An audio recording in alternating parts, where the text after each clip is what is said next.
Bom, hoje à tarde o secretário deve visitar prédios aqui da universidade, entre eles o PF Parque. O secretário Faisal Caram segue com a gente, agora aqui conosco no estúdio. Muitíssimo obrigada pela sua presença.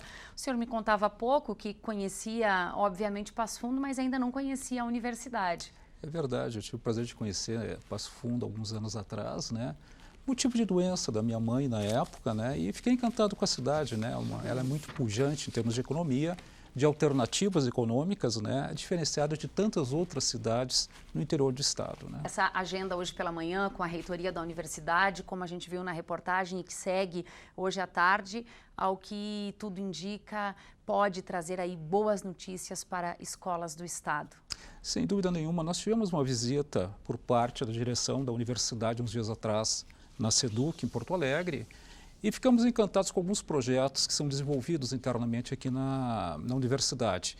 E eles acabam coincidindo com os projetos que a gente tem para os próximos 3 anos e meio quando se fala em educação, principalmente na área da inovação, na área de tecnologia, a qual a universidade está um passo à frente de outras, a gente coloca dessa forma.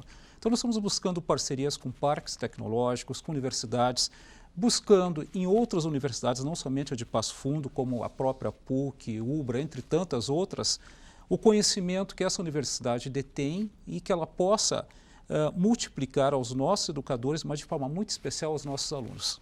Bom, secretário, aproveitando a sua vinda, 3 escolas aqui em Passo Fundo foram ou parcialmente ou totalmente interditadas por questões elétricas, por problemas na fiação elétrica.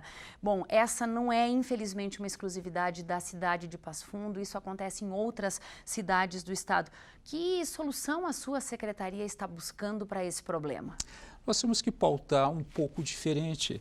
Hoje nós possuímos 90% dos problemas que tem em escolas estruturais, parte elétrica. A gente sabe que o governo passado, através de uma força-tarefa, contratou 8 universidades, parcerias que foram feitas para desenvolverem projetos elétricos. A UPF era uma delas? Era uma delas, inclusive. que era parceira do Estado, exatamente isso, né? Só que tem um pequeno problema entre tu fazeres projetos, validar projetos e colocar ele em processo licitatório e contratar é uma diferença muito grande. Houve uma preocupação em fazer projetos em grande quantidade, não de executá-los. E hoje, 90% da nossa rede de mais de 2.466 escolas possuem problemas elétricos. E todas praticamente em tempo meio conjunto, meio próximo. Então a gente tem tido, não somente em Passo Fundo, mas em outras cidades do interior do estado, problemas sim, porque as escolas, através das CPMs, entre outros, foram colocando ar-condicionado, torneiras elétricas, computadores, e a rede é muito antiga, ela não comporta esse volume. Então, dentro da disponibilidade financeira do Estado, nós estamos aportando recursos para recuperar essas escolas. É o que acontece hoje em Passo Fundo.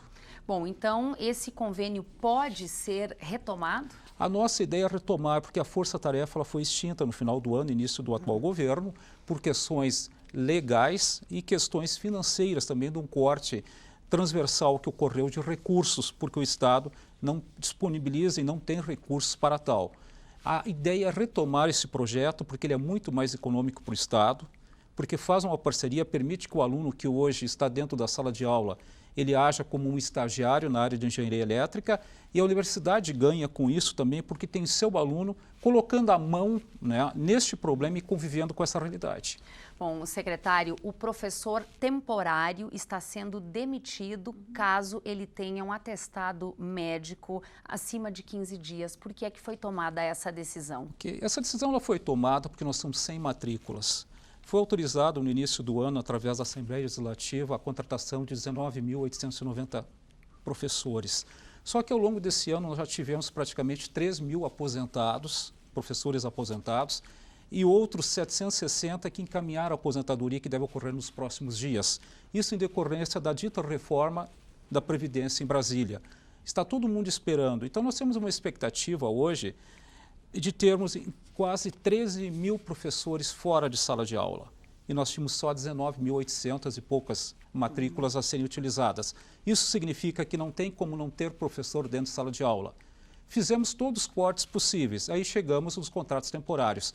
Agora a gente tem que deixar muito claro, todo aquele professor que está sofrendo corte a partir do 15º dia, ele não fica descoberto. ele vai para o INSS como qualquer outro trabalhador de qualquer outra empresa.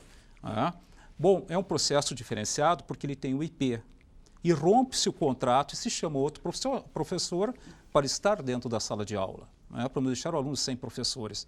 O que acontece hoje, a partir do momento que se detecta que um desses professores demitido, um professor ou professora, ele esteja com uma doença mais grave, a gente revê essa situação para não deixá-lo na totalidade desamparado por uma questão emocional, uma questão humanitária. Agora, a gente sabe que a gente precisa das matrículas, os alunos precisam de professores. Secretário, muito rapidamente, qual é o número ideal, o número necessário de professores hoje no estado do Rio Grande do Sul? O estado hoje tem 60 mil professores. Desses 19.800 contratos temporários, em torno de 40 mil concursados. O seu déficit hoje é qual exatamente? Ele é muito pequeno e ele vai ser diário, porque são questões de doença, questões de gravidez e outras questões de demissão, aposentadoria. Não existe um banco de reserva que permita que em 2, 3 dias tu reponha o professor. Ele precisa no mínimo 24 dias úteis entre ser convocado, ter um edital, fazer o exame de saúde e vir para dentro da sala de aula. No mínimo 24 dias é que o aluno fica sem professor. Bom, educação para a gente aqui é prioridade na pauta da UPF-TV e a gente segue acompanhando as ações do governo, muito em função também da Coordenadoria Regional de Educação. Secretário, muitíssimo obrigada, que o senhor tenha um excelente dia aqui na universidade. A todos nós, e vai ser um prazer muito grande conhecer todos os projetos da universidade e Passo Fundo, é claro.